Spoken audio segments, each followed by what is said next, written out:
जाना है, मेरा टिकट हो गया है और मुझे बहुत शौक है उस यात्रा पर जाने का, लेकिन मेरी बजाय कोई और चला जाए,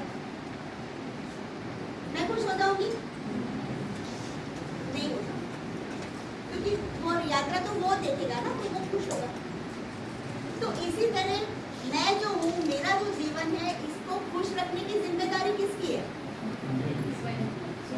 कि कोई या कोई और आपसे कह देगा कि खुश हो ले। एक बार मम्मी मैडम ने कहानी सुनाई थी कि हमारी चाची सास है, वो बोलती थी कि जैसे पैर पड़ते हैं, खुश रहो, आनंद करो, मंगल में रहो, और फिर कहते थे कि यार तुम सर पे पल्लू नहीं लेकर आई हो।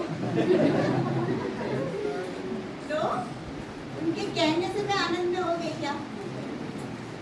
तो मेरा जो जीवन है, मेरी जो यात्रा है, इसको खुश रखने की जिम्मेदारी मेरी स्वयं की है। आपकी जो यात्रा है, इसको स्वयं को खुश रखने की जिम्मेदारी आपकी है। तो हम कभी कभी क्या कर रहे हैं कि हमारे छोटी छोटी बातों से, कोई जल्दी जा रहा है गाड़ी पे, मुझे लग रहा है कि मुझे लिफ्ट दे देगा, लेकिन अगर वो निकल गया तो बोल देता है, बट उससे क्या हुआ? उसको कोई फर्क पड़ा क्या? लेकिन मेरे शब्दों को तो फर्क पड़ा।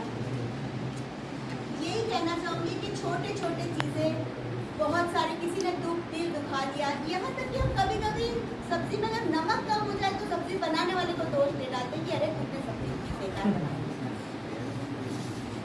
उससे क्या हुआ? मेरा ही मन खराब हो गया। तो कोशिश ये करें कि अगर किसी से छोटी कोई भूल हो गई है, कोई गलती हो गई है, तो जाने अनजाने अगर उनसे कुछ हुआ है तो माफ कर दीजिए। और एक बार सोचने का ये प्रयास भी कीजिए कि यदि हमसे भी, क्योंकि हम भी कोई ऐसे तो है नहीं कि हमसे कभी कोई भूल ना हुई हो या हमने किसी का दिल नहीं दुखाया हो, तो एक प्रयास ये भी कीजिए, थोड़ा सा आँख बंद करके। हमारे अर्थ विराम का मतलब यही है कि थोड़ा सा विराम लेना और पीछे की ज़िंदगी के बारे में सोचना कि मेरा जो तनाव है, मेरी जो ये मुश्किलें हैं, ये किन्हीं कारणों से, जैसे सर ने बताया कि संसाधनों को लेकर हम भाग रहे हैं, पैसों को लेकर भाग रहे हैं, नौकरी के पीछे भाग रहे हैं, लेकिन बहुत सारी छोटी छोटी ऐसी चीज़ें भी है जिनको लेकर हम इस दिमाग में तनाव लेके घूम रहे हैं।